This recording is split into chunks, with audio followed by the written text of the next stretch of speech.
When mathematics becomes a tool of fantasy, the honest problem with theoretical physics. Theoretical physics has a classification problem. Some of its most celebrated frameworks are closer to metaphysics than science. There is a discipline called philosophy of physics. It sits at the intersection of science, mathematics, and philosophy proper, and it is uncomfortable precisely because the boundaries between those three things dissolve at that point. The physicist thinks they are doing science, the philosopher thinks they are doing conceptual analysis, the mathematician thinks they are doing mathematics. In practice, at the frontier, all three are doing something that none of their home disciplines can cleanly describe.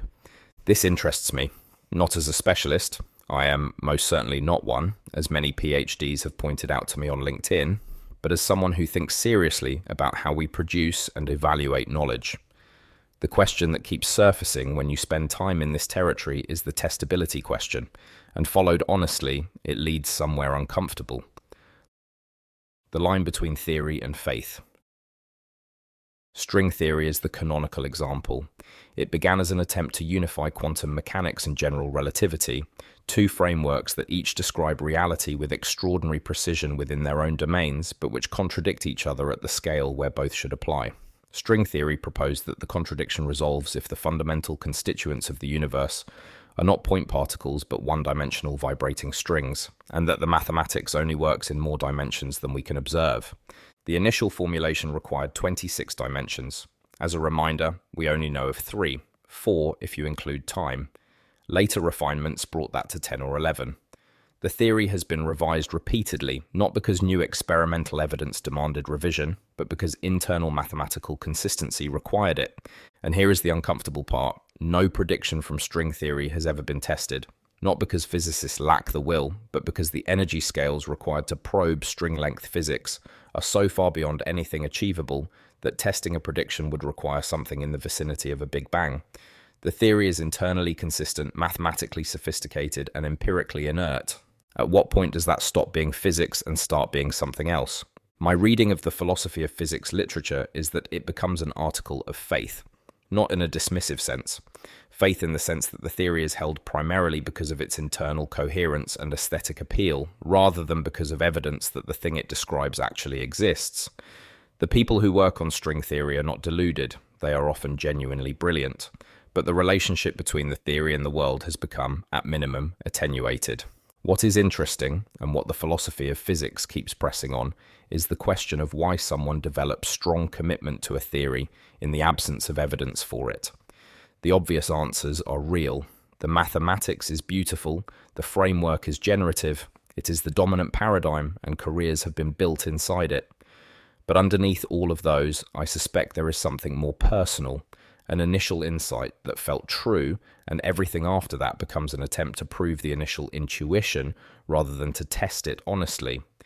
The ego of the founding idea persists through all subsequent revision. This is not unique to physics, but physics is where it becomes most visible, because physics is the domain most committed to the idea that this kind of thing does not happen. What mathematics can and cannot do.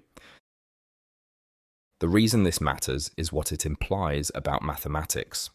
Mathematics has a particular authority in our epistemology. We treat mathematical proof as the highest form of certainty, and within mathematics itself, that is justified. If the axioms hold and the derivation is valid, the conclusion is necessary. But mathematical consistency is not the same as truth about the physical world. A theory can be internally coherent, formally beautiful, and empirically disconnected. When that happens, mathematics is not serving as a tool for understanding the world. It is serving as an internal validation mechanism, confirming that the framework hangs together without engaging the question of whether the framework corresponds to anything real. That's what I mean by mathematics becoming a tool of fantasy. Not that it's wrong or useless, but that it's been decoupled from the thing it is supposed to illuminate. The map has been drawn with extraordinary precision and care. Whether it corresponds to the territory is a question the map cannot answer about itself. The philosophy of physics discipline exists precisely because this situation keeps arising.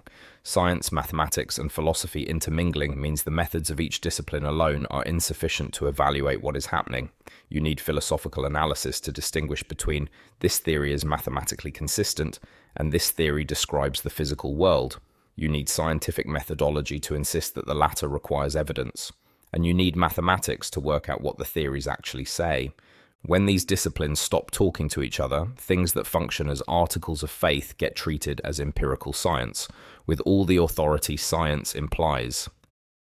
Testability is the honest constraint. The current most critical question for any unified theory of physics is whether it can either quantize gravity or gravitize quantum mechanics.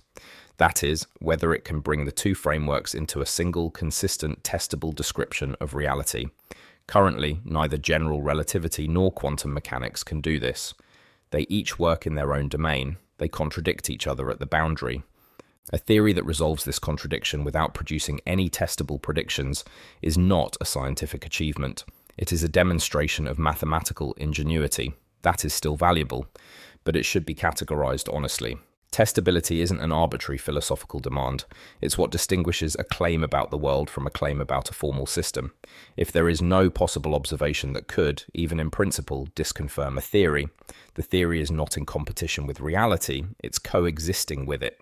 String theory's defenders sometimes argue that the energy scales required for testing are simply beyond current technology, and that this does not make the theory unscientific. This is partially right. Falsifiability in principle is the standard, not falsifiability in practice.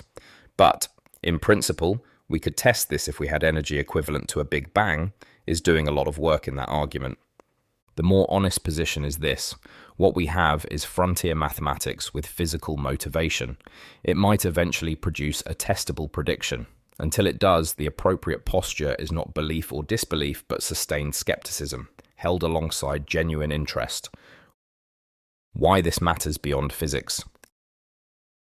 Every domain has versions of this problem, frameworks that become self-confirming, that generate internal complexity without external traction, that attract commitment because of their elegance rather than their accuracy. Philosophy of physics is one explicit attempt to maintain the distinction between what the mathematics says and what the world is like. But the underlying failure mode is not specific to physics. What strikes me is that the resolution is not to abandon ambitious theory, it is to be honest about what category of thing you are doing at any given point. Exploring the mathematical implications of an idea is a different activity from testing a hypothesis about reality. Both are valuable. Confusing them is where the problems start.